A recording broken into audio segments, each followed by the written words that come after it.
If you Absolutely. enjoy fishing, out doing competitions, have at it. If you like to Absolutely. fish just because you want to be out with other people, spend time on the water, find what floats your boat, Yep. kayak, Yeah. whatever, Absolutely. and that's just the way I think it's got to be. And I think when people find joy in that, that's what brings them out. It's the people to me. It seemed like when they make it work, then it becomes work. And I'm like, if I want work, I go to work. I go fishing to get away from work. That's I right. ain't trying to That's right. make it more work, whether YouTube or not. It's just one of those things.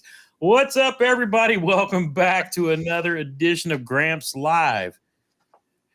50,000 YouTube subscribers with 5 million views. Everybody- Instagram, 32,000 followers. Over Craziness. 132 podcast episodes, Craziness. 100 grand following this guy on TikTok with Craziness. 106 million likes. And Craziness. just like we were talking about, and what he wants to be known and is known as is just another dude who likes to go fishing. Mr. Alex Rudd, welcome to Gramps Live, here tonight with my brother Jeremy. This has been a long time waiting, and I can't believe we ain't done this before. I know. I'm excited to be here, and I appreciate all the kind words and all those numbers. Those numbers always amaze me because I don't feel like I am anything special. Like you just said, I'm just a dude who goes fishing and happens to make some videos and other things about it. But yeah, dude, no, I'm excited. I can't believe we've not done this either. Like I'm jacked because you know me. This is probably honestly, and I like doing everything that I do. I mean, I get up every morning just with a smile on my face because I love what I do. But like the podcast and live stream side of this thing, like where I can sit down and talk to people, is probably one of my favorite things that I do because it's just, I like to talk a lot and there's just a lot that needs to come out of me. And I find that best when I've got like an hour to sit around and just talk. So I'm excited about tonight. Yeah, I mean, it's one of the things. I've been following you for a while, and even when we started getting into the live stream thing, I got into it because I'm the same way. I like seeing. I love the community that always follows us around, whether it's you or Bass Geek or Tackle Junkie Ben. Just all the community that goes live and talks about, and everybody's situations and places we fish, and even the ways we fish are a little bit different everywhere. Mm-hmm. But it's cool the fact that we literally have a community that follows around every night of the week and participates in listening to what we're throwing out, just throwing out there into the wind, and they just love it every time. It's funny. I'm sitting here watching for the chat to come through because I know we have one. The restream doesn't seem to want to be doing what it's supposed to be doing. So. I'm seeing the chat. Yeah. So Yeah, chat's really active right now, so you're good, bro. They're saying Gramps is really ugly, Jeremy's really ugly, but that Alex guy's beautiful. So I mean, we're doing something right. We're doing something. Yeah, well, I got to hear that between you and Hoover all damn day. So I know my role. Shut the Yeah. Like The Rock once said, "Know your place," or what is it? Shut up. Know your role and shut Yeah, that's it. That's it. Shut the front door. That's it. The Rock. Okay, so I was talking the other day. Like I got made fun of for this, but like when I was a kid, I used to watch wrestling all the time. Like when I was like 7 years old, it's like when The Rock and Stone Cold and all those dudes were like at their peak. I miss that. Like that was just some fun crap. You know what I mean? I don't know. We need to bring that back. I want that back. It's funny because we were talking earlier about how they call them memes these days, but we've been like quoting movies and trends, and there were so many sayings from so many different people. You had because Stone Cold says so, and can you smell what The Rock, and you got the Macho Man. Yeah, we're going to get out here. It seems like we were living in the best of times, and I don't think the kids today really get that. And if they know elder folks then they think we're nuts because they don't know what the hell we're talking about. But we sure do, and it's funny as shit. That's right. That's right. That's all that matters. If I know what I'm talking about, that's all that matters.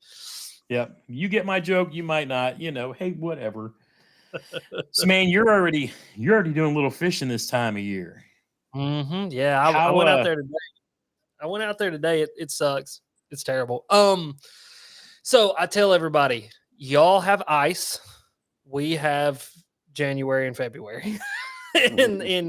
Like I went to Del Hollow last week. It was decent. Caught some fish. I mean, we had a good time. But it was just tough. Like they're just very lethargic and kind of crappy this time of year unless you're doing like the tail race thing. If you're doing the tail race fishing, those fish tend to act right. But it's one of those things that most of that kind of tail race fishing for me is anywhere from, an hour, 45 minutes to 2.5 hours away. And Yeah. so just to kind of save on gas money and not just burn a bunch of gas back and forth every single day, I kind of want to stay near the house.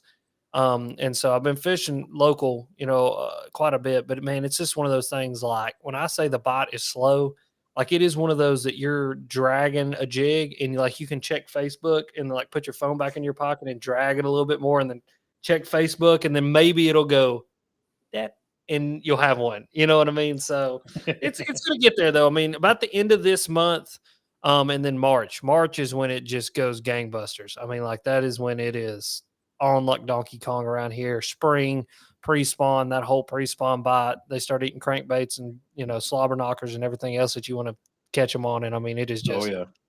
Katie bar to the door, put the gas down, and let her rip. Yeah, I think we're probably about 3 or 4, maybe 5 weeks behind you. It's like we're not frozen here in southern Indiana, Yeah. but it's still cold, still miserable, and it's just I'm to the point now where it's like every time I think I'm going to get the kayaks down off the wall, I'm like, yeah, we're making playing the boat. The Yeah. kayak might have to wait till later in April. Yeah. Even though I got a new helix I need to put onto it, but Oof. I think I might be doing a little boat riding because I just let the boat sit in the garage last year, and it's like, why did I buy a boat if I'm not going to get out and use it more? So I think I'm going to be a little more flexible myself this season, just Absolutely. because there's going to be we've got some not too far away from me, about maybe an hour and a half. We got a power plant lake, Gotcha. and I guess they open for the season here in the middle of February. So probably here after the boat show that me and Jeremy got in a couple of weeks, we might go start spending some time out there early on before we start climbing into the kayaks and start doing the thing. Heck yeah, man. The whole kayak fishing thing this time of year is like, so we do it. Like I have to do it because our tournaments start back in November. Like we literally have our classic is in September. We take off October and then we start our kayak season back, our little tournament throw in November. And so, we're fishing all throughout the year. And like I got a kayak tournament next weekend. And it's just not fun this time of year to try to get in the kayak. And for me, I think the biggest thing is like I've got every piece of clothing on that I own trying to stay warm. And like I just don't like being in my kayak when I'm like that because I just don't feel mobile. You know what I Yeah. mean? Where like when I'm in my kayak, like I want to be able to bend and twist and do whatever I want to do. And when I'm like Stay Puft Marshmallow Man, like the kid from the Christmas story, I can't put my arms down. Like I just hate being in my kayak when it's like that. But this next tournament should be a good one. So I'm looking forward to it. Hopefully, I'm actually going to that lake tomorrow to run around in the boat, like you said, and go look for some stuff and kind of see what's up. What's crazy about the lake is it's Norris Lake is where it's at. Is it's so like sprawling. So it's like it's a massive lake in the fact that it just stretches out everywhere. Like it runs through like 8 different counties. You know what I mean? Holy cow. And there's creeks and creek arms and just like it looks like a spider web. And the problem is like every boat ramp is like a 45-minute drive in between each boat ramp. And so like you got to get on the water and like run 20 different things to go see like where they're at or where they're biting good and then pick that boat ramp and then hope that not 40 other people have decided to pick that boat ramp too when you show up in the morning. Right. So how did you I mean, I knew you, like most of us, probably grew up boat fishing and found yourself in a kayak over time. Do you find yourself spending more time just doing, kayak tournaments for the fun of doing the kayak tournaments, or do you still play, doing some boat tournaments here and there too, or you Man, kind of mix it up? I fished my first boat tournament over 15 years last year. I think it was March of last year, and ended up winning that tournament actually, and then got kicked out of that club because they said I was a semi-pro, and I'm sure everybody's seen that video. But this is actually the sweatshirt that I turned into the semi-pro jersey. So there you go. Come in handy. That's a nice little Amazon purchase there. Maybe some money. Yeah. So that was the first like bass boat tournament I'd fished in over 15 years, and honestly, I just don't get a big kick or a big high out of the bass boat tournament scene. You know what I mean? Yeah. And I think a lot of it's culture. You know what I mean? Like there's really good dudes who do it. I'm not saying it's like a bad culture, but it's not the type of culture that I want to be in. You know what I mean? And I think that's evident when you sign up for a bass club and then they kick you out because you make YouTube videos. And Yeah. so, but like the kayak scene, on the other hand, those dudes are just, you guys know. I mean, it's like every tournament there's a meetup. We've got food at the meetup. Everybody's like super chill. Everybody's super happy to be there. The competition is really, really tough, but all at the same time, it's not like people are trying to cut each other down to get to the top. You know what I Yeah. mean? Now we'll still whip up on each other, but like it's not, if you need something, or if you're out there fishing and you pass somebody on the water, it's like, hey man, are you catching? Oh yeah, dude, I'm slaying them on a jackhammer. And Yeah. it's like people are not afraid to talk to you and kind of communicate. And so I just love the kind of culture around the kayak tournament scene, and I do really enjoy them. They're fun for me. Like I am very competitive in many ways, and that kind of helps to like itch that competitive itch that I have. And there's something, I like that pressure. You know what I mean? And it's a different type of pressure than a bass boat tournament. Like there's been many times that I've been in a kayak tournament and thought, man, if I was in my bass boat, I would be whipping ass and taking names right now. But Yeah. because I can't run 60 down the lake 5 miles to this one bank that I know, I have to stay in this area and really figure out what these fish are wanting. It's made me a better angler, 1,000%. I was 1,000. literally getting ready to ask you that because I think I've noticed that over the years too. Yeah. It's the fact that even before I moved up to the kayak with the trolling motor this year, Mhm. between paddling and pedaling, it's like I've got bum knees, so I can go so far, but I'm like, I'm not going to go. It's if I'm starting out and I'm at the launch, I'm going to go to this part of the lake or this part of the lake, and there's that decision. Mhm. Whichever direction I go is basically where I'm going to be all day long. Yep. And I like that for the fact that because sometimes so many people get in such a hurry that or you might catch a fish and then keep on moving. It's like you just caught a fish there. Yes. Why you moving? Give it some cast for a little bit, or at Yeah. least come back to it. Absolutely. And that's one thing that I've learned is just I mean, I think we all understand that just the biomass that lives in any one particular area. I mean, if you could just like magically, click your fingers and the lake drains, you would be amazed how many fish are there. And we Yeah. only get, 1, 2, 3 of them to bite at any given time. But like the last tournament I fished in, it was amazing how I went up and down this one bank 4 times. And the first pass up, I catch a 17-incher. The second pass down, I don't catch anything. The third pass up, I catch another 17-incher. And then on the fourth pass back down, I catch another 17 or 16-incher. And it's like, it amazed me.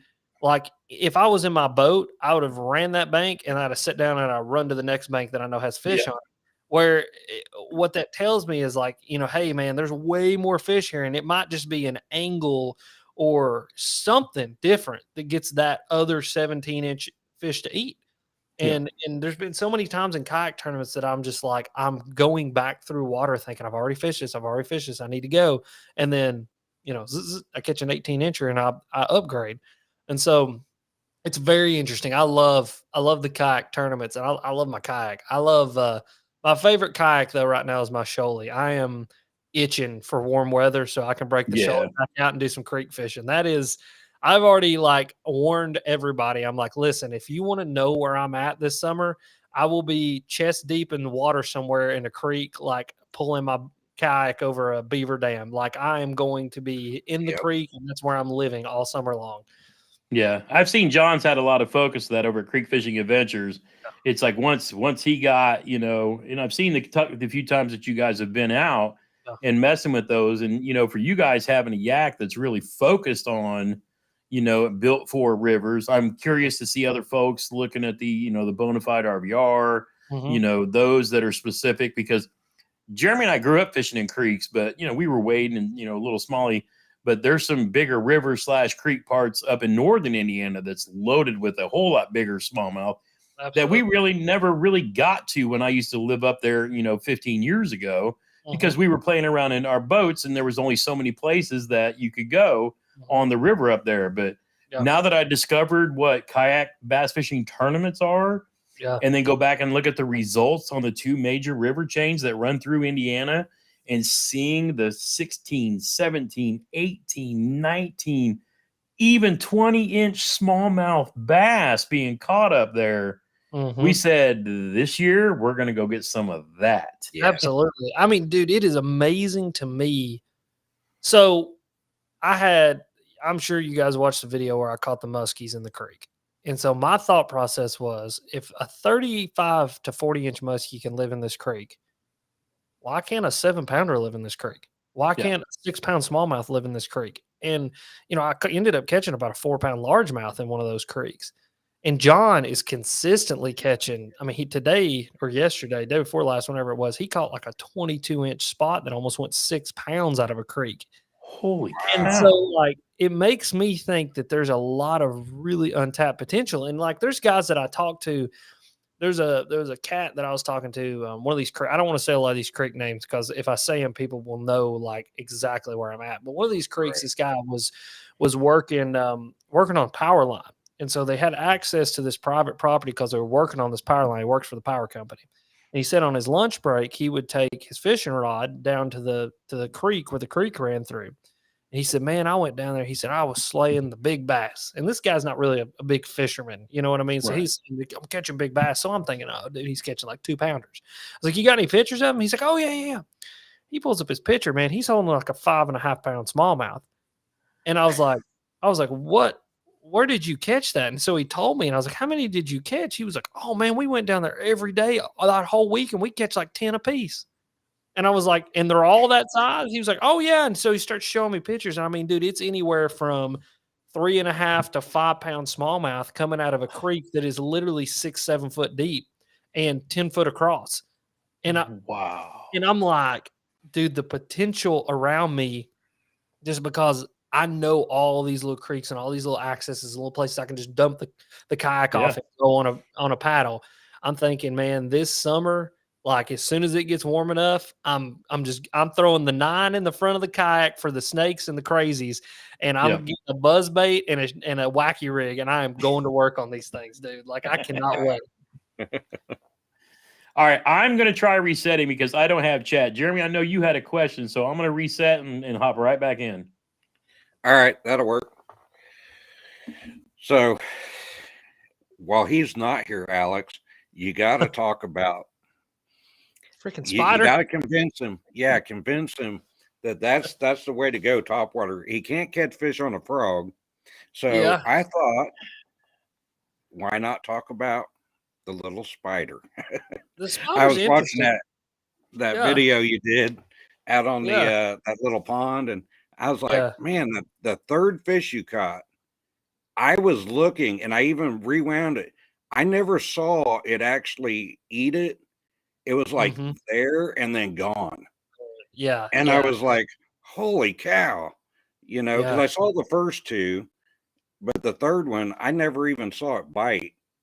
I just saw you set the hook. Yeah. No, the spiders, it's an interesting little bait. The biggest problem I had with it is like, it's good for about 3 fish, and then it's like smoked. You know what I mean? Yeah. But I mean, I think that's to be expected. I mean, it's not a very big bait, and so it's not going to be able to take a whole ton of abuse. But I think, if you're dealing with, especially like creek bass or river bass or something where these fish, number one, are used to seeing like a smaller profile, or even used to eating things like spiders and water spiders and beetles and like anything where these fish are eating something falling out of a tree that is no bigger than a bug. Because there are a lot of, okay, let me back this up a little bit. Let me rewind a little bit. So last year, right before it got cold, like in the fall time, I discovered a bug bite, like a bite with bass in the 2 to 4 pound range that were eating bugs. And they wouldn't eat anything else other than something the size of like a large beetle. And so I cracked out that Duo Realis. Duo Realis makes a little like beetle style bug. And I have to give credit where credit's due, who kind of got me to get all this stuff back out, because I bought it when the hatch happened, like the cicada hatch years ago. So I bought all these things thinking, man, I'm going to crack their ass on this stuff, and ended up like catching them on swim jigs and swim baits and nothing that looked like a bug. You know what I mean? But then one of the minor boys won up on the Susquehanna throwing that little bug style lure. And so I thought, man, that's interesting. And so I got mine back out and started throwing it. And it was amazing to me to see fish that they wouldn't touch a flipping bait. They wouldn't touch a normal size frog. They wouldn't touch any other topwater bait, but I could take this little bitty beetle bait literally on like a medium light rod and toss it up on the bank and just start working it back, and they would come out and they would smoke it. And so I think that's like where that spotter comes into play, or any of those kind of like weird bug lures that a lot of people see and they're like, man, this just doesn't make any sense. That's where it comes into play. Is there are fish that I believe that are primarily insect eaters. Like from the time they're this big to the time they're this big, they just eat insects, and that's what they focus on. I don't know why they would do that, or what the kind of the thought process is that I don't guess they go through a thought process, but what the instinctual drive is to do that. But I think it's worth having. It's worth having that stuff. You know what I mean? Because there could be that one time that it works, and when it really works, you can win $10,000 in a Hobie tournament, like old you and Miner did, or you can just go catch a bunch of 2 and 3 pounders like I did, just have fun, catching some fish. So it's worth playing around with. You know what I mean? Right. I mean, I just thought it was such a unique. It was such a unique bunch on those cicadas. Yeah. I mean, yeah, that was wild. Yeah, it's cool. I mean, it's cool. There's definitely something to it. There's something to all of that. I don't know. I mean, the Japanese came up with it, and the Japanese don't just put things out because they don't work. That's some of the most refined, well thought out bait makers I've ever seen. And for those guys to make cicada lures, there must be something that goes on that they think, oh, today's the day we get out the cicada lure and just go wax their ass. You know what I mean? Makes sense. Yeah, absolutely. I mean, it's funny how many people you see complaining about how many people are fishing these days, right? Mm-hmm. I saw Realistic Fishing put out a video. It's like, oh, it's really cool that we got all these other people fishing, but I can't go anywhere to fish because there's so many other people out. And I'm sitting here thinking, you've never been to Japan. Yeah. There's a reason why they have to get so picky, they're crowded. They're having to finesse. I mean, I couldn't even imagine dealing with actual crowds and high population. Mm-hmm. You know what I mean? You might be mad because you see somebody 50 yards from you. No, bro, these dudes are sitting shoulder to shoulder doing everything they can to cast as far out. But I mean, that's part of it. Yeah. Yeah. And I think you're absolutely correct in saying that. The busier it gets, the more we have to adapt ourselves, because the fish are adapting. I had Gene Gilliland on the other night on my live, and he was a fantastic guest. And one of the things that he made very clear was that fishing pressure and boating pressure and pressure in general on a bass will make them adapt. They will change. Their habits are changed. Their routines will change. Their just overall life will change to avoid pressure and to avoid those things. And so I think that's why you see so many more guys fishing deeper. You see so many guys using forward-facing sonar and fishing for fish that are suspended. And I think that's why you're seeing such a rise in success of dudes using super finesse techniques. And, I think that it's only going to get more and more and more the more fishing pressure that we get. Now, that being said, I do have I don't want to say a hope, but I do have an expectation that over the next couple of years, we will see a fall in fishing license sales. I think that the fishing industry itself, from a money economic side, is going to see a downturn in the purchasing of fishing equipment because we're coming off of that COVID high. You know what I mean? Like, it was never going to last forever. Like, it's just what it is. Some people got into fishing, and now that normal lives came back, they're like, hey, I'm going to give up fishing because it's expensive and I just didn't enjoy it as much as I thought I was going to. You know what I mean? And so I think we'll see a little bit of that pressure recede, but all at the same time, the dudes who do love to fish are now working jobs where they are able to go fishing during the week. I showed up at the boat ramp yesterday. There was 13 boats and trailers at the boat ramp when I got there on a Tuesday. Like, it's a Tuesday, and like they're there.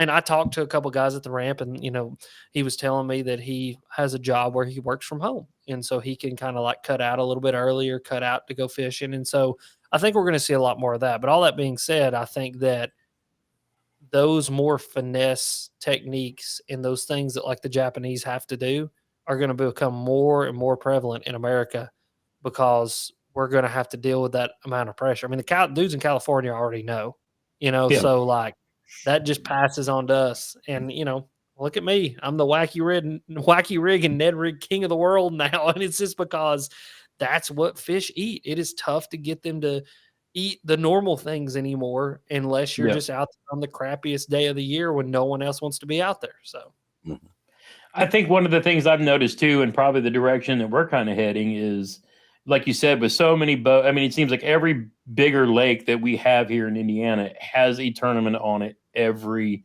weekend. The bigger tournaments have the BASS, FLW guys, the smaller ones, every USA Basin event there is. mhm. And Jeremy and Matt, talked over, throughout the fall and whatnot. It's going to be about spending a lot more time on the rivers, a lot more time in the creeks, these smaller ponds. We're going to get out. Really, it's not even about, worrying about tournaments and stuff like that. Sure, we're going to do our state challenges and stuff like that for fun, and then go do some, some derbs at some of the place again to meet up with other kayak anglers and, have that fellowship and fun time. Mhm. But on the flip side, it's not so much always worried, but it's about going out and exploring more. One thing I've always been fascinated about John is every fish he catches. It doesn't matter how small or how big. It's You know jacked. what I'm going to say, don't you? He's super excited about it. It's like he just caught his first fish ever, every single time. Love it, And dude. a lot of people seem to forget that. I mean, they Absolutely. forget that's what it's really all about. And one thing he does is really captures that essence. I mean, it don't matter. You can tell too. I mean, it's just Yeah, absolutely. and it's fascinating. It for me, every time I see him do that, I think of one of my granddaughters, and it's just if the fish is tickling the line, it's coming. That's And right. a lot of people need to get back to that. I think we get so wrapped up in spending money on this and that and this and that. And I actually bought I got a second kayak now just for doing those little floats. Sure, I want my bigger lake tournament to carry my mass and my tackle, but I want to be able to get out and paddle around. And that's, a lot of people I've talked to this year about this weight loss challenge I'm doing with Hoover and other people. Yep. So we can drag those kayaks through the creeks, get on top of pull them around the shoalies, all the other stuff, and just see what we can find, get out and kind of have the adventure that we really want to have, like we did when we were kids. Absolutely. Absolutely. I mean, dude, that's what I tell people all the time. I work out so that I can just stay in shape to do that kind of stuff. Literally that. I also like to eat a lot. So there is that. But I mean, I get on that old spin bike out there and and I get on the row machine and I do what I do just because I want to be in shape enough to go explore like that. Cause that's where I find my joy. I mean, honestly, I've really kind of stumbled, and I can thank John for that. Cause John was the one who kind of got me to thinking, hey, there may be some fish in these smaller bodies of water, and there may be something to hear, And so I just find a ton of joy in that because it's just that exploration thing. I love to go explore and touch something that maybe no one else has ever touched before. And I truly believe a lot of this water around me that people just aren't getting to it. And it's because a lot of people just don't put in the work to get to it. And it's if there's one thing that I'll do is put in the work. I've been that way. I mean, with everything that I've ever done, you're not going to outwork me. That's for absolutely certain. And so with these creeks or whatever it is, I'm going to go in that extra little mile to catch those fish. But now going back to what you said, you're right. I think the essence of fishing has been lost on a lot of people. And I think a lot of it has to do with, as funny as this is going to sound because we're sitting here doing a live stream, I think a lot of it is social media, but I think a lot of it is the bad social media, the gatekeeping and just those people that if you're not doing this, well, then it's not fishing. No, fishing is probably essentially the most anecdotal thing that you will ever do. Everybody has a vastly different experience with fishing. And it's fishing is at its core, you doing what you enjoy. As long as you're within the laws and you're within the regulations that you have to be within, dude, do fishing and do outdoors and do hunting and do anything like that you want to do it however you want to do it.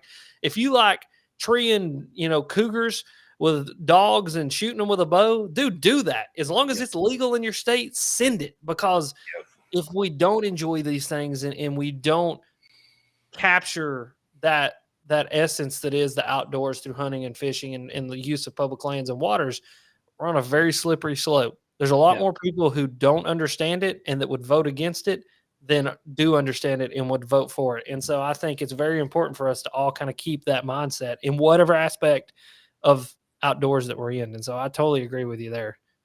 Yeah. I mean, it's funny because you get into the whole, and of course you get into the debates about power and electronics and things like that too. But then you look at those of us who use lithium batteries more than most of the people that, think that they support that kind of thing. Yeah. They don't understand. Let the market drive the traffic to, Musk has done just fine building and built his own competition without any other interference. Yeah. Battery makers, how many different models of lithium batteries do we have out there now versus 5-7 years ago? Absolutely. And the only one you need to be buying is an X2. Smooth plug there. I know that was good. You don't have to tell me. Yeah, it's all good. We rock the Dakota Lithiums. I get how it is. But, I mean, you got to – what we tell everybody, whatever brand you go with, pick a good quality brand that you know of regardless. You don't want to get on Amazon and cheap out. And, you spend all that money on your boat. You spend all that money on electronics. Get a good quality battery to back that up. Absolutely. Whichever flavor you decide to go. I mean, there's nothing quite like a dude pulling up to the boat ramp with $12,000 worth of electronics and a Walmart battery. I'm like, buddy, do I got a bridge to sell you? Like, come on over here. Let me show you a real battery real quick. But I mean, you're totally right. And that's one thing that fascinates me is there's a lot of people who say I'm an environmentalist or I'm a conservationist. Yep. And I was like, oh, okay. So like what do you like to do in the outdoors? Well, nothing. Well, then, so do you hunt? No, of course not. Do you fish? No, of course not.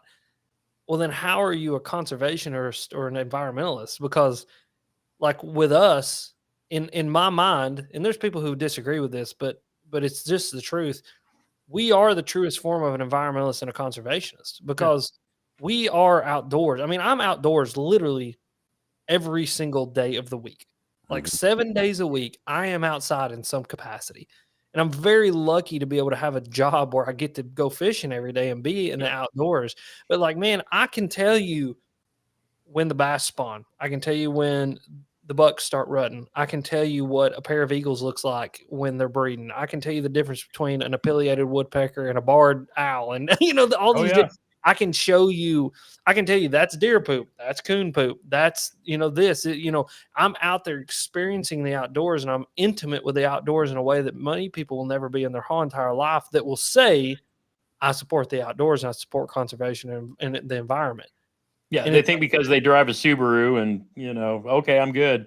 No, yes, it's not that. It is going to the boat ramp with a trash bag, and when nobody's looking, picking up trash. Picking up the trash, yep. And, like, I tell people, like, all the time, like, they're like, you're all talk and no action. And I don't invest in comments, but when I do see a comment in like that, it's like, man, you don't know how many times I've gone to the boat ramp and picked up trash and just not put it on video because I don't want to toot my own horn. It's just it's a job that needs to be done. You're doing the right thing. Yeah, you're doing. It's like every knot video I tie, pick up your trash. Pick up your trash. Pick up the trash. You just because you're done with the bait, throw it in the bag and take it back with you. But absolutely, a lot of people don't get that. But you see, Carl Jacobson, whenever they're at a lake, they're out picking up trash. And again, do the right thing, whether anybody's watching or not. That's the key, and so people just, they either didn't raise their kids that way.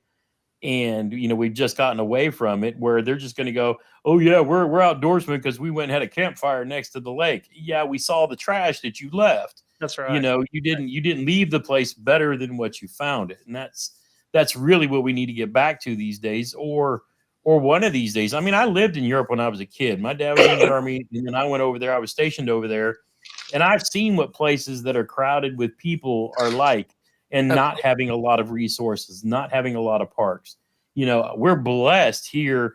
I know you are in Tennessee as well. The folks south of us, Kentucky, and up here in Indiana, we have tons of national forests, state parks, rivers running through our state, big lakes. I mean, this awesome Indiana map up here that Darren Wendell's. Did you get your? I was about to grab yeah, mine's over in the corner. Is that not badass or what? I love it. I got the topographical one too. And so what is really cool is to see the valley where Chickamauga Lake runs through the valley down to like the southmost part of Tennessee. It is really cool, like, because you don't really realize it until you literally see the valley that it sits in. That's why it's literally 10 degrees warmer down there, is because you drop in elevation to get there. Okay. And so it's really, really cool. But yeah, but no, man, you're so right. I think one thing that going into this year that I really want people to understand, and one thing that I want to talk about a whole lot in the efforts that I put forth into the conservation, mindset that I try to give people, because, like, man, that's my hill to die on. I mean, like, that's the one thing that I don't really get invested into a whole lot. I don't really care about pro fishing. I don't really care about Guggen squad versus normal squad. I don't care about any of that, because like you said, I just want people to go fishing. But what I will die on, the hill I will die on, is conservation. And I will fight to the bitter end for that. And one thing that I want people to understand is that we are on a slippery slope at all times, that it just takes one wrong person getting in the wrong position to write one law, and it's all over. Yep. And or it starts a domino effect that 10 years from now, it's all over. You know what I mean? And so I think that the more that people understand we're on a slippery slope, and the more that we can be a shining example of what it means to be an environmentalist and a conservationist, as well as not arguing amongst ourselves or going outward and taking down another group. Like today, great example. I was talking to Bailey about disc golf. And, me and Bailey, jokingly, this is not serious. Bailey was like, I don't like it. It's stupid. Get rid of all of it. And I'm like, yeah, I was like, but we were just kind of joking about it. But then we started kind of really getting in a serious conversation about it. And we were talking about the fact, like, the city of Knoxville is investing like so many tens of millions of dollars into disc golf courses in Knoxville. Okay. Well, some of those disc golf courses are going to have public boat ramp or public access for kayaks. And I was like, dude, that's what we've got to jump on right there. I was like, when we bring the two obscurities of kayak fishing and disc golf together, then we have more leveraging power against the people who make decisions and to get access to the money that is available to them to do those public works, to make more public land, more public access, more available, areas for us to fish as anglers. And I think that moving into the future, that we need to, I've said this before, it's like the most hippy dippy thing that I say, is that we need to make this less exclusive and more inclusive. And the way that we do that is to start piggybacking on the projects like this disc golf course. You know what I mean? Like, well, you've got your buddy Tyler. I mean, he's into that, and he's got a kayak. So he's a weirdo, but I know he spends the majority of his time in his boat, but I mean, I saw him in the kayak the other day. Yeah. And man, like Sandwich Searcher, I like that name. Like old Sandwich here says, that's a win, and it's a win. I'll take a W however I can take a W. But as long as they're buying land to make it publicly accessible for everybody, then that's a win for conservation. That's a win for us. And then it's our job to be a shining example, to keep that place clean, to do what we need to do, and to keep pushing for more, because it's the only way we're going to keep it. And now I'll get off my soapbox. I'm sorry. Well, and if you're ever up here, especially we get you around Indy, we'll get you on the water with Sandwich, because he's got the spots with some of the bigger smallies, and you're gonna see some. I did some videoing with him last year, but of course the audio sucks, so I upgraded. I got the DJI double mics. I stepped my game up a little bit. Absolutely. Because one of the things I really want to do this year is I want to have a segment I'm calling On the Water With, and you may be just a buddy. You may be a rock star YouTuber. You may be a Gene Jensen or Christine Fisher or Mr. Alex Rudd. But that's the kind of stuff, those on the water interviews. Jeremy and I were at the national championship, and it was a garbage windy practice day beforehand. And we ended up just sitting there, just got to talking to this lady. And turns out she's a mom of one of the anglers that fishes for Fish USA, big stud in the circuit. But he's 20 something now. But she's been fishing with him since he was like 16 and got into kayak fishing. Wow. So, he's won some major events and this and that, but she was just being a supportive mom. And I'm not going to tell too much of the story, because I'm going to have her on live and we're going to have her tell the story. But I mean, dude, I wished I could have got good audio of that, like 2 hours just talking and yapping and going back and forth. But I'm like, you're one of the greatest mothers ever, because now you're out here fishing these tournaments but always been supportive of your son. That's But I'm awesome. like, dude, I gotta have a segment where I can capture stuff like that and Absolutely. then share that in a video later, because it would be so awesome. So I'm like, you know what? I'm just going to meet up with different anglers around the state, around the Midwest, and work my way south too. Because how far are you from Knoxville?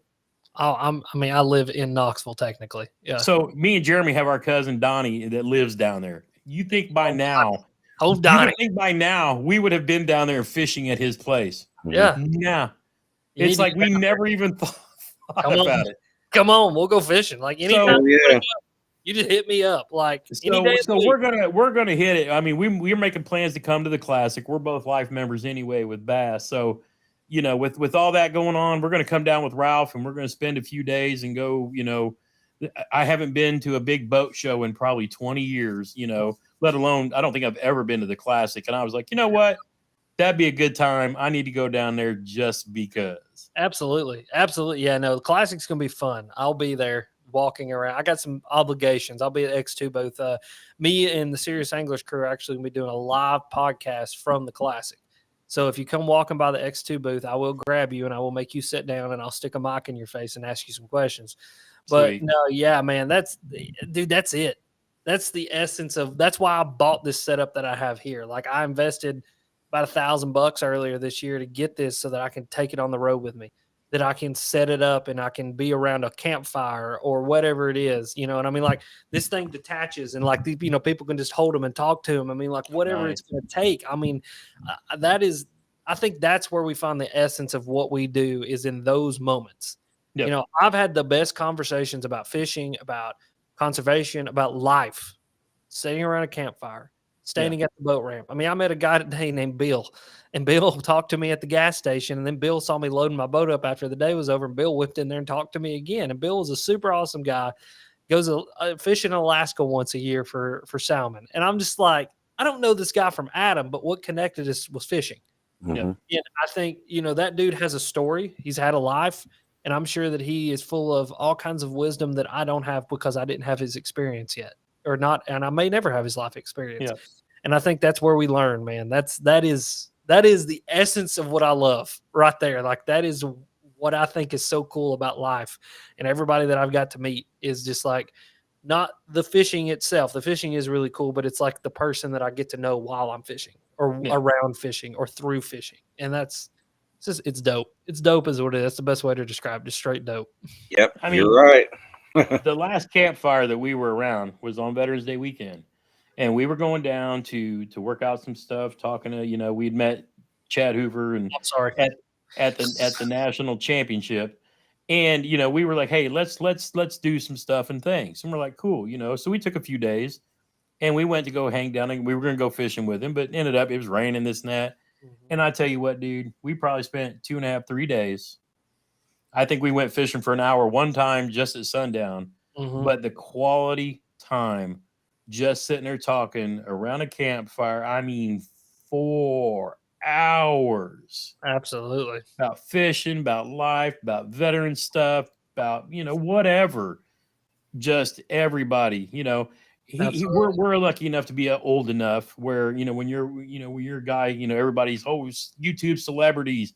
Yeah. He's just Chad. And that's Chad, man. Yeah, absolutely. And we just, we hit it off and just talked and I mean, you connect on a personal level. Well, it's not like, I'm a famous celebrity dude that knows a bunch of, we were just chilling, having a good time. And I mean, it was incredible. Yeah. And I feel like I can do that with anybody that I meet. Doesn't matter if they have a channel, they just like to fish, they like being outdoors. I mean, people that that are your people. Absolutely. You can just sit there and have conversations with for hours. And it seems like it was 5 minutes ago that you started. That's right. Absolutely. Absolutely. Old Chad. I love Chad. Chad. He's a good dude. I mean, Jeremy got to yap into a guy. We stopped for gas and he popped out for a smoke. Well, Jeremy, tell about the guy that was just, saw your kayak and had questions. Yeah, we was at the gas station and he came over and he was like, wow, that's quite the setup. And I was like, yeah, we're just going down and do some fishing. And he couldn't believe that there were kayaks that were made for fishing. It was the first time we'd seen it. Yep. But what it did for me is it gave me the opportunity to talk to somebody that I didn't know. Mm-hmm. And for me, it's brought me out, like being on here even, or when I met Salmon Searcher for the first time at my favorite lake. We just got to talking, we made a friendship, but it's like they'll come and talk to us, but at the same time, it allowed me to start talking to people. Exactly. Yeah.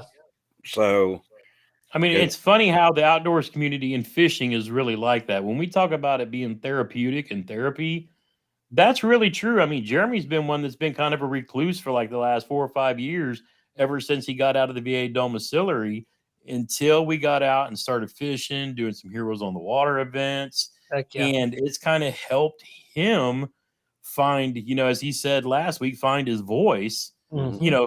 A year ago, even though he would be in every stream and watching, there was no way that I would even got him in front of a camera, let alone talking to somebody that he'd never met in person before. Yeah. And every little bit, every little week gets stronger. He's out making, new friends and more friends and building those relationships.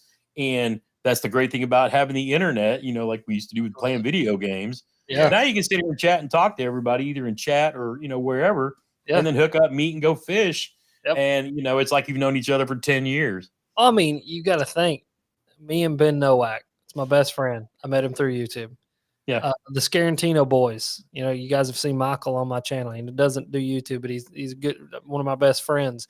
I met him at the Bassmaster Classic because he watched my videos. And he come walking up and introduced himself. John, Creek Fishing Adventures, Josh Sharp. I mean, like the list, Chad Hoover, Gene Jensen, the list goes on. Bailey, you guys. I mean, like all of these people that I know them because of this, and Jeremy, dude, I'm glad that you're here, man. Like, I'm glad that you're chilling with us and like that you're doing this, because I mean, like, that's just dope that you're able to find your voice, right? Like, that is huge, because I'm very fortunate to be a person who has a lot to say, and I've got a big personality. And so I'll get on the internet because like I just don't give a shit. Like I'm just like, this is what I think, and here I am. You know what I mean? And it's like not everybody can do that. But if like something like this is what helps people to get back to whatever normal is, right? Normal's a setting on the dryer, not anything that happens in our life. Whatever normal can be for you, dude, that's what we need to be doing. You know what I mean? Like that's cool. It's so cool. interesting too. On the kayak side, I was worried when we first started doing this. I was like, man, I'm not too sure, because I had such a bad taste in my mouth from the boater side. And I sold my nitro. I had back in 2000. Yeah, I guess it was 2000. I had the top of the line nitro with a 225 mercury, top of the line electronics, everything. I was like, man, it was the people I fished against and the people I met at the boat ramp that turned me off from fishing, which is I fished all my life. And I was good, but I didn't care because I didn't want to associate with some of what I was dealing with. The kayak side of it, though, like JT was talking about, the people we met at the national championship, I felt like I belonged. I have made friendships that I never would have made because of this. So to me, that's amazing. And my doctors, they're like, "You're doing what? Wait a minute, back up, hold on.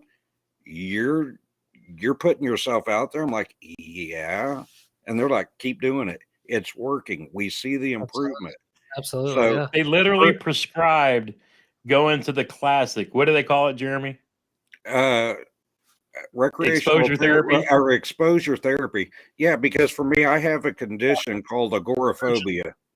Okay. And I'm not laughing at you. I'm just laughing. I know. I mean, like exposure therapy. I feel like I need exposure therapy sometimes. It's like, oh my God, I got to be around people. Okay, well, I mean, if we have to, let's go.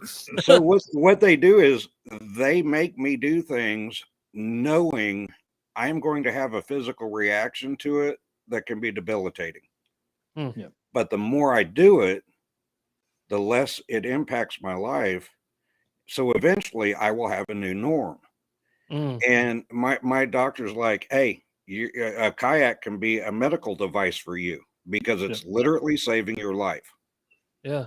And I'm like, I never would have thought of that. Yeah. So for me, it's been such a blessing, being a part of all this and well, I'm Gonna looking be forward joining the to. Monster Bass team. You're gonna have some fun this year. Yeah. Well, I dude, have I have goals. to say, proud of you, proud for you. That's I dope. appreciate that, brother. That's badass, man. And like, obviously, you're already like a class A hard ass because of what you did for this country, and so thank you for that.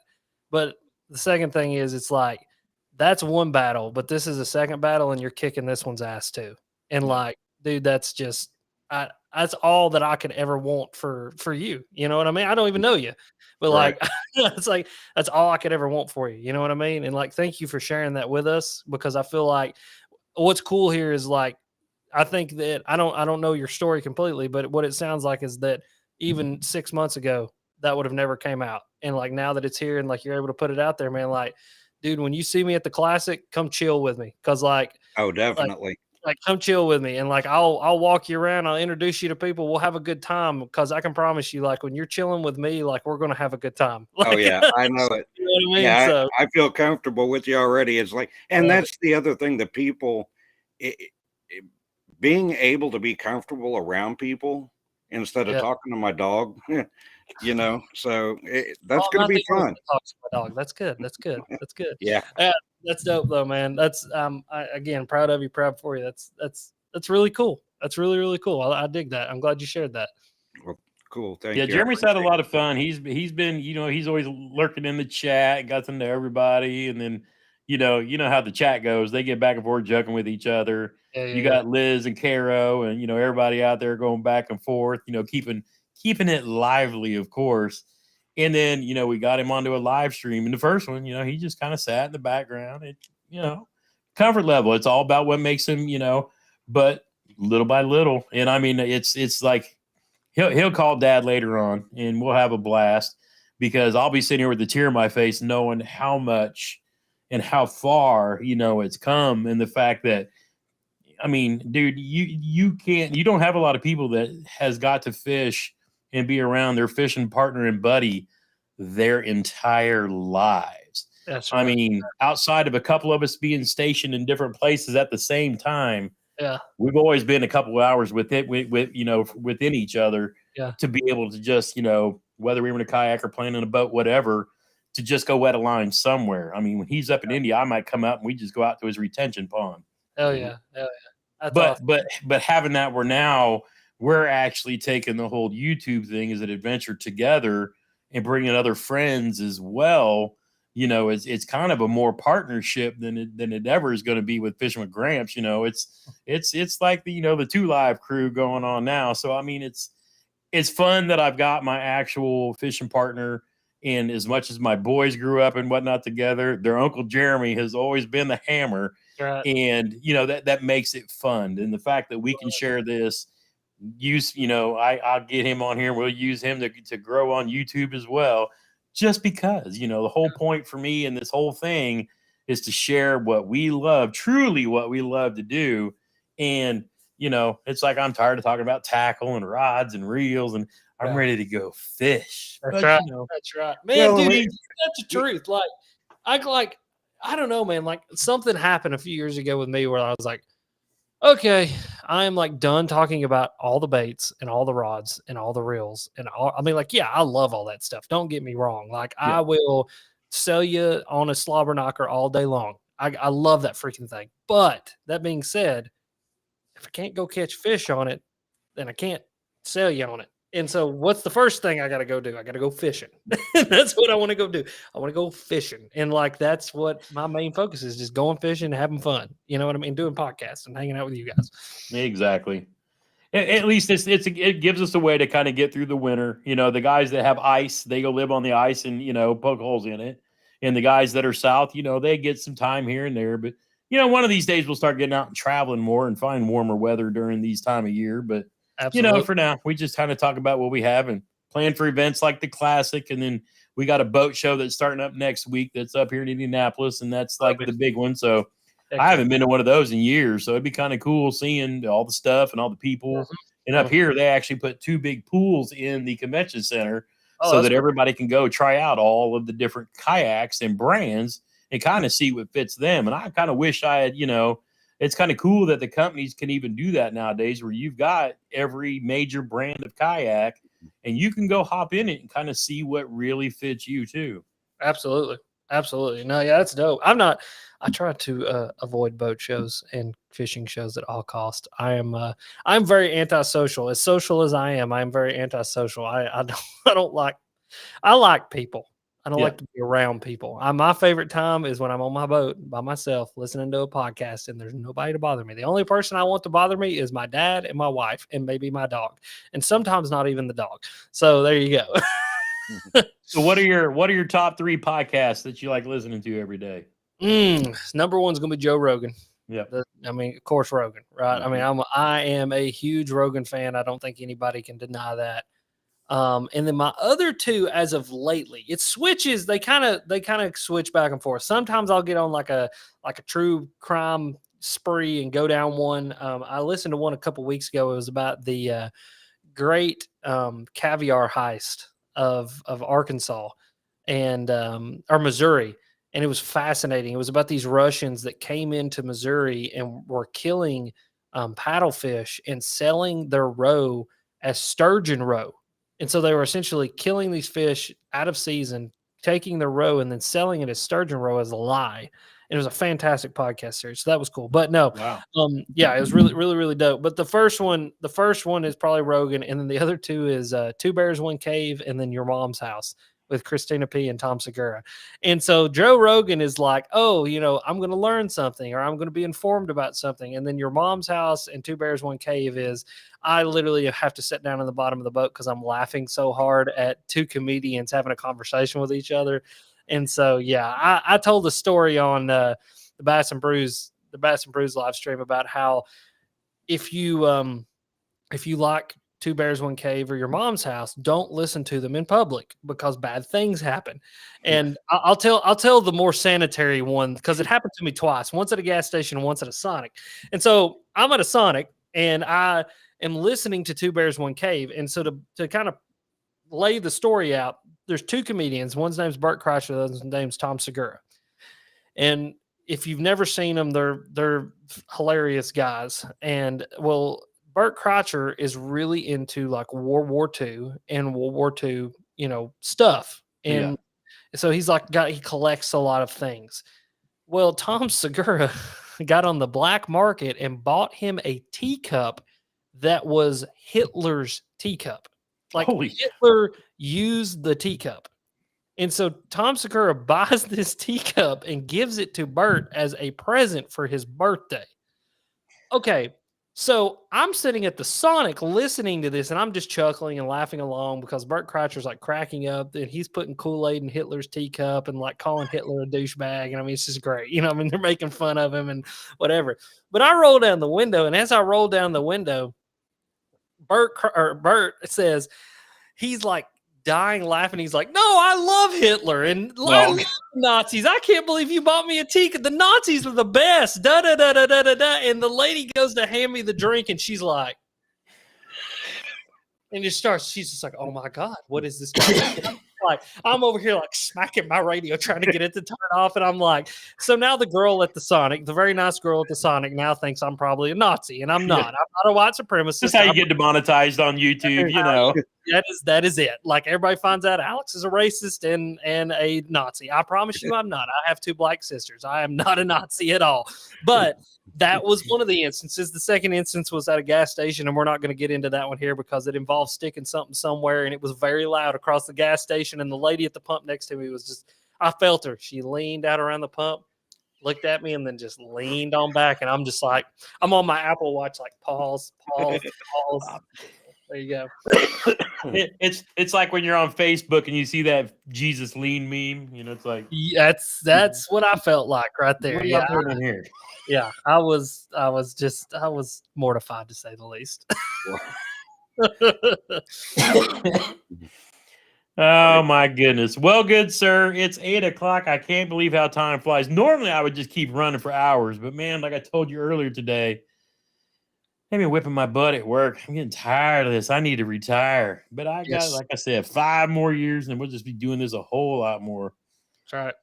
It'll get there. I know Dude, Jeremy's medically retired, and so he's going to look forward to spending a whole lot more time doing all this kind of stuff. And then I will join him at some point in time. That's right. Because definitely, we definitely got to hook up during the classic. Come down and say, hey, we're gonna be. I think we're gonna be jumping into a place down there with our buddy Army Outdoors, and we're gonna hook it up and then have some fun. Because honestly, everybody talks about boat shows, this and that. I kind of consider classic a little bit different, just because there's so much down there to see, and of course, I still don't have a Bill Dance autograph on my. Well, I do, but I want one that he put on it while I'm in front of him too. So there you go. Well, while you're here, got to go do it. Make sure and hit me up because I want to at least eat lunch, eat dinner, do something. At least just shake your hand and see you in person. Okay. Most definitely. We'll definitely have to come out and hang out too. All right. So before we leave, do you want red, yellow, orange, or green? I guess I got to go with the Alex Red Orange. I will downsize your face with a shovel. There it is. All right, and I'm done. That's all Alex Red's got. Woo! That's what I'm talking about. Yeah, well, I'm glad we're going to get to see some more of that in action here coming up in the near future. Yes. Ladies and gentlemen, I'm sorry I did not see the chat at all tonight. It did not come through, and I stayed over here, so I knew that we were live the whole time. But you know what? I appreciate you all for being here, being in here with Alex. I'm sure everybody had questions. I guess we're just going to have to do this again. Absolutely. When I move back from StreamYard to Restream. Don't change. If you're using StreamYard, stay put. But if it ain't broke, don't fix it. That is the rule of YouTube and the internet. Yeah. Yeah. I wanted something a little cheaper. I wanted the 1080 camera. I got it for a better price. They had a sale, and then they offered me after I left, oh, hey, come back. I was like, I already paid for the thing. I'm going to go back and take their sale price and go back. That's for dang sure. I've haven't any problems. But tonight I couldn't see the chat, and that drives me nuts. If anything, I love to be able to interact with the fishing fam while they're here, answer their questions, do giveaways, and things like that. So we'll be back next week or Friday night for Freedom Squad, just depending on if we get a wild hair up or to come back and be live again. But we'll see. But if not, Alex, dude, thank you. Thank you for coming and hanging out with us tonight. Oh, thank you. I think we had 80-some strong for a good chunk of the time. And for 7 o'clock on a Wednesday night, you got to love that. That's someday I'm going to pick your brain about podcasting, because maybe someday we get to the point where we start capturing conversations with cool people like yourselves, do actual interviews and talk about fun stuff besides just talking. But I wanted to get you on just to talk, chat, have fun, get to know you a little better. And again, get Jeremy out here and get him in front of folks too, because they always love it when he smiles his face on there, because they need the pretty ones to supplement me. So Jeremy, you remember that we're pretty people. Right. Yeah. They told me I was the eye candy last week, but they said in chat not this week. So when you got the beard, I burnt mine off, and so I love it. But it is really all right, brother. We will let you go, ladies and gentlemen. Thank you again for joining us here on a Wednesday night live. Love having Alex with us. Until next time, it's getting closer, and some of you down south are doing it. Get outside when you can and make some memories, one cast at a time.